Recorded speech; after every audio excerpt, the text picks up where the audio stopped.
Law enforcement has been struggling for years to grapple with the plague of deadly gun violence. Hundreds of young men have perished due to chronic firearm-related incidents and violent feuds. Now members of law enforcement, the Royal St. Lucia Police Force, who have taken an oath to protect and serve, have been jolted by the most ghastly of crimes, a police killing.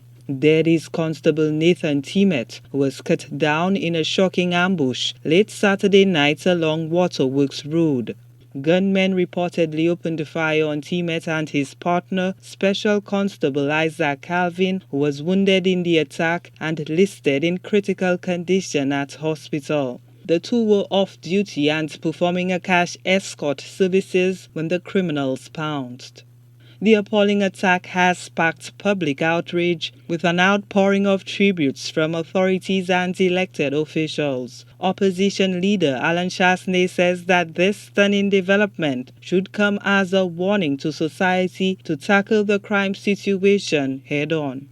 The recent event this weekend of killing of an officer is an important milestone, and we need to take it as such. And for those persons that were not taking it seriously enough, this is really a reminder that we have to.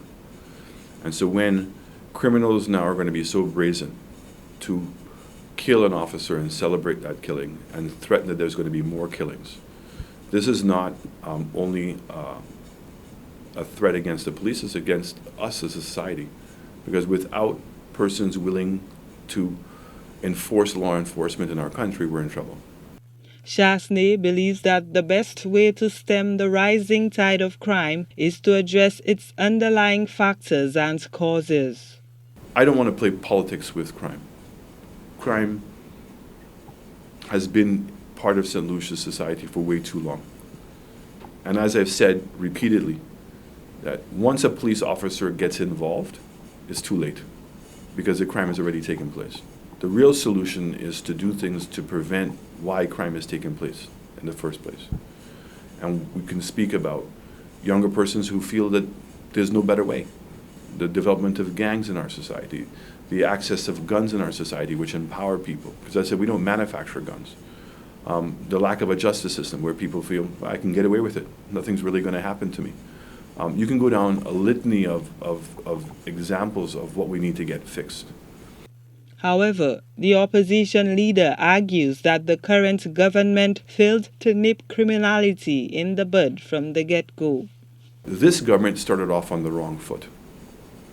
In coming into government, the first thing they did is they expunged the records of persons from COVID.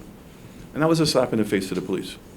Because these are police officers who put their life at risk contracting COVID. People are already agitated. We saw confinement caused that level of public agitation and had to find a way to be able to enforce what was doing. Chasney says a clear message should be sent to criminals that attacks on law enforcement will not be tolerated. Right now, all of us need to come out and show solidarity and to tell these criminals that our police officers are not target practice for them and that we won't tolerate it. And it's to continue to put pressure on to make sure that we can minimize the number of guns coming into our country. The Miko South MP further alleges that the work of law enforcement has been undercut by the authorities and the public. The opposition leader called on society to show greater appreciation for frontliners, including members of the protective services. Gina Filippi, HTS News Force.